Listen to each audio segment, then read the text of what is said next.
penetapan nasab dengan DNA. Ketahuilah bahwa Islam sangat jelas. Di dalam menetapkan nasab ada ilmunya. DNA tidak masuk dalam hal ini. Dan justru bahaya sekali kalau sudah orang masuk pembahasan-bahasan seperti ini. Urusan nasab jangan dihubungkan dengan urusan DNA. DNA baru berguna nanti adalah misalnya untuk masalah kejahatan, untuk mencari atau untuk mengetahui tentang bukan urusan nasab. Kalau nasab sudah ada di dalam Islam, hati-hati, bahaya sekali nanti. Sebab kalau DNA itu nggak kenal akad nikah, biarpun nggak nikah, DNA bisa saja nyambung, nggak ada pernikahan. Sementara di dalam Islam ada namanya pernikahan yang sah. Jadi untuk dianggap ini keturunannya siapa adalah dengan pernikahan yang sah. Makanya menentukan nasab adalah dengan istifadhah, misalnya di kampung itu sudah didengar bahwasanya si A anaknya si B, sudah, jangan banyak tanya. Selagi orang ngomong itu anak saya, benar anakmu? Iya, selesai. Jangan bertanya ribut nikah kamu di mana dan Anda ini fudul, kurang ajar. Cukup dia mengatakan anak saya, selesai. Atau pengakuan atau di masyarakat sudah mengatakan oh anaknya fulan. Di kampung Anda sudah tahu bahwa Anda anaknya ibu Anda, sudah tahu semuanya. Itu sudah cukup. Jangan sampai ada gerakan, ini ada gerakan di kampung ini adalah penentuan nasab, jangan-jangan salah ini, DNA, bahaya itu. Akan merusak, bisa taktil nusus, menghentikan nas-nas, maka jangan urusan dengan itu. Tidak tahu apakah betul ada, tidak ada. Dari mana? Mulai kapan ada penentuan nasab dari DNA? Enggak mungkin ada. Syariat sudah sangat jelas. Pernikahan yang sah, biarpun itu pernikahan di luar Islam, sebelum orang masuk Islam, pernikahan non-muslim dengan non-muslim diakui nasabnya dalam Islam. Seorang Nasrani dengan Nasrani, pernikahan yang sah menurut agamanya, keturunannya dianggap sah. Jadi dengan pernikahan nanti yang benar. Ataupun masalah wati syubhat dan sebagainya, masalah ilhaqun nasab, itu karena penyambungan nasab. Yang jelas, DNA tidak bisa, dan itu bahaya sekali. Wah, ini bisa merusak, na'udzubillah, bisa menjadikan orang meninggalkan syariat gara-gara ini. Belum lagi masalah DNA itu sudah kita putus, nggak boleh, nggak ada penetapan nasab dengan DNA, sudah selesai. Akan tapi kita melihat permasalahan DNA, bisa saja tentang alatnya mungkin tidak akurat atau tidak benar atau rusak dan sebagainya. Kemudian orang yang menanganinya mungkin tidak jujur dan sebagainya. Itu bisa jadi begitu, akan tapi tidak usah sampai ke situ deh. Anggap saja menangani jujur, benar, alatnya paling hebat dan sebagainya, tetap tidak bisa untuk menetapkan nasab. Untuk qarinah tentang untuk satu hal sah, tapi untuk menentukan nasab tidak boleh. Apalagi sampai membatalkan nasab, na'udzubillah, qadhaf, membatalkan nasab. Orang ini bapaknya ini, dikatakan tidak sah gara-gara DNA. Anda sudah datangkan siapa bapaknya. Kalau tidak ada dicabut 80 kali. Hati-hati. Jangan main-main DNA. Anda misalnya sudah tentu, Anda anaknya si fulan. Kemudian saya kok iseng, langsung cari DNA. Wah, nggak bener kan DNA? Nggak bisa. Kalau ini bukan bapaknya siapa? Ayo. Kalau kita tidak bisa menentukan, maka saya dicambuk. Qadhaf. Hati-hati. Intinya, jangan main-main DNA deh. DNA adalah masalah penemuan baru, tapi bukan untuk menentukan nasab. Hei hamba Allah, jangan bikin gaduh malah dalam umat. Kalau DNA ini diterapkan, wah ini heboh semuanya. Sementara, lihat, di dalam Islam itu ada tentang saksi dalam urusan kejahatan, perzinahan, 4 saksi, banyak hal. Macam-macam, jadi harus hati-hati penentuan. Menafikan nasab pun dalam Islam harus hati-hati. Nggak gampang menafikan nasab. Dalam urusan li'an misalnya, menafikan nasab hati-hati. Menentukan nasab adalah ada rambu-rambunya. Maka ingat, kalau sudah kita yakini bahasanya orang itu nasabnya sambung, sudah, Anda jangan banyak tanya. Jangan Anda meragukan. Kalau Anda meragukan, Anda menuduh dia berzina. Na'udzubillah.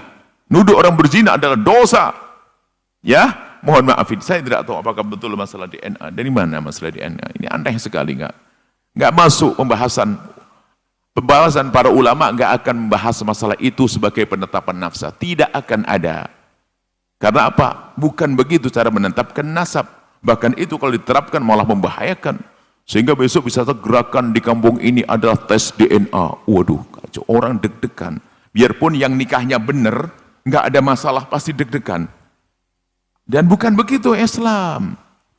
Hati-hati ya, mohon maaf lah. Nggak mungkin, saya tidak percaya. Mungkin Anda salah. Nah, mana ada penentuan nasab dengan DNA? Mana? Nggak ada itu semuanya. Penentuan nasab adalah dengan istifadah. Kalau sudah di kampung itu anaknya dia, maka itu selesai. Jangan. Jadi tidak diperkenankan sama sekali menentukan nasab dengan DNA sama sekali. Dan tidak perlu kita masuk ke wilayah itu. Baik untuk membuktikan hanya sekedar coba-coba. Karena kalau sekedar coba-coba, kalau giliran salah, maka kita akan suudon kepada bapaknya sendiri. Na'udzubillah. Dan jangan berkata tidak mungkin salah. Oh tidak. Masa mungkin salah? Sementara dari Islam sudah sangat jelas ya. Mohon maaf ya, jangan main-main urusan itu lah, nggak ada lah. Nggak akan ada dibahas masalah ini. Semoga Allah menjaga kita pada sesama tetap indah, husnudon. Jangan sampai kita duga tetangga kita zina, itu bukan zina, DNA-nya nggak cocok, itu zina, na'udzubillah. Bahkan rancuh dunia ini dengan hal yang semacam itu. Cukup syariat Islam adalah indah, menjaga semuanya, insya Allah. Jadi kesimpulannya tidak perlu dan jangan sampai yang demikian itu. Termasuk dulu kita pernah sampaikan, mengetes tentang keperawanan, nggak boleh itu semuanya. Itu dari pemikiran dari mana, ngetes keperawanan. Orang hilang keperawanan bisa saja karena jatuh dan sebagainya. Hanya karena jatuh, kemudian hilang keperawanannya, lalu bilang zina. Oh, Masya Allah, nggak ada itu semuanya. Islam indah, Islam indah. Makanya ketahuilah Islam, maka Anda akan mengerti bagaimana Anda menjelaskan tentang permasalahan umat, insya Allah.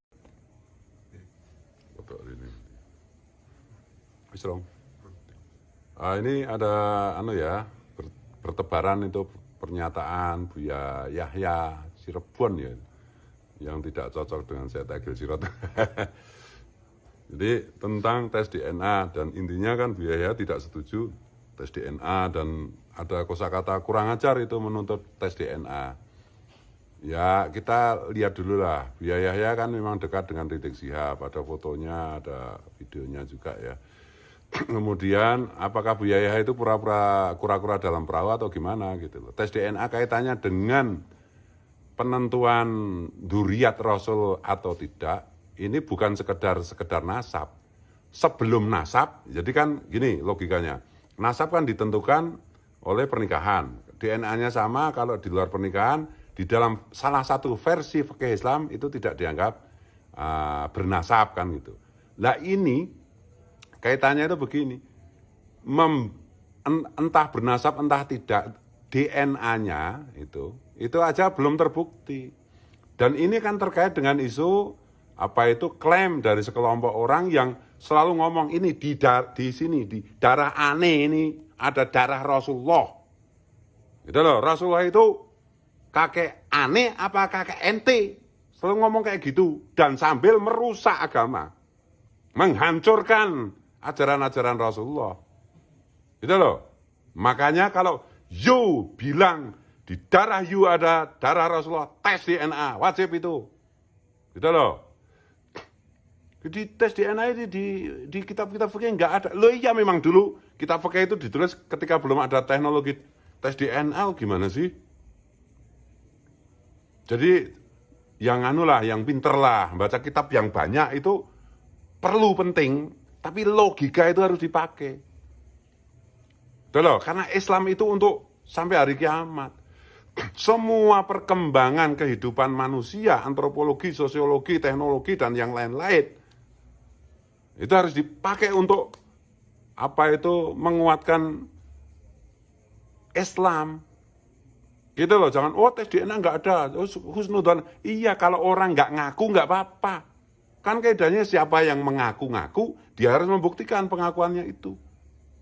Jadi mana-mana ngaku membawa darah Rasulullah, ya tes DNA dong. Dan nggak berani kan? Iya. Dan garis nasabnya pun terputus kan? Coba itu sampai hari ini tes statementnya, penemuannya Kiai Imaduddin Osman, apa ada yang bisa membantah? Sudah berhari-hari, berminggu-minggu, Kiai Imaduddin Utsman menantang seluruh nafsah dunia untuk berdebat live atau berdebat offline langsung. Nggak ada yang berani.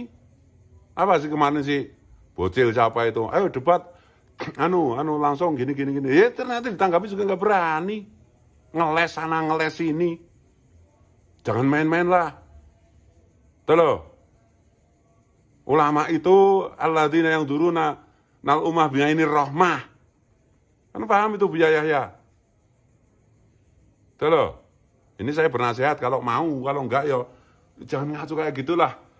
Jangan bodohi orang-orang yang tidak paham lah. Jangan bodohi rakyat kecil, jangan bodohi umat Rasulullah. Yang perlu dibela itu umat Rasulullah yang di bawah. Karena Rasulullah itu adalah sahabatnya fakir miskin. Aku ini sahabatnya fakir miskin. Bukan sahabatnya para pembesar, bukan sahabatnya orang-orang hebat. Jangan bela orang hebat, ulama itu. Bela fakir miskin, fakir ilmu, fakir harta, fakir dan lain-lain itu. Ini umat Rasulullah sedang dibodohi. Umat Rasulullah sedang diajari kurang ajar. Umat Rasulullah sedang diajari radikal. Masa bikin statement selencah-selenco kayak begitu. Yang bener dong. Gitu loh. Kalau mau diingatkan, kalau enggak ya terserah. Sejarah nanti akan mencatat. Akhirat nanti akan membuktikan. Berpihaklah pada yang benar. Jangan main-main dengan umat Rasulullah. Ini itu bukan kaitannya bukan pertentangan antara Bani Wali Songo dengan Ba'lawi atau pertentangan antar Habib dengan Kiai, enggak. Ini membela prinsip-prinsip Rasulullah. Agama Rasulullah sedang dirusak. Umat Rasulullah sedang diajari yang enggak-enggak. Tuh, mereka mengklaim membadar Rasulullah, tes DNA. Tes nasab gagal. Dengan pernyataannya, dengan penemuannya Kiai Imaduddin Utsman. Tes DNA. Siapa tahu nanti ada juga. Jadi, jangan di apa itu, kalau di Jogja itu, jangan dipleset-plesetan gitu dong. Ya. Kalau mau, kalau enggak nanti di akhirat kita ketemu. Kan mungkin hidup kita nggak mungkin 100 tahun lagi kan, nggak mungkin. 100 tahun lagi kita ketemu di alam barzah nanti. Ini tanggung jawab dong kepada umat Rasulullah. Semua ulama itu bertanggung jawab kepada umatnya Rasulullah. Tidak bertanggung jawab kepada para elit, para orang hebat, para orang viral. Ya. Ini agak bersemangat bukan marah. Mohon maaf, mohon ampun, mohon ridho ya. Oke.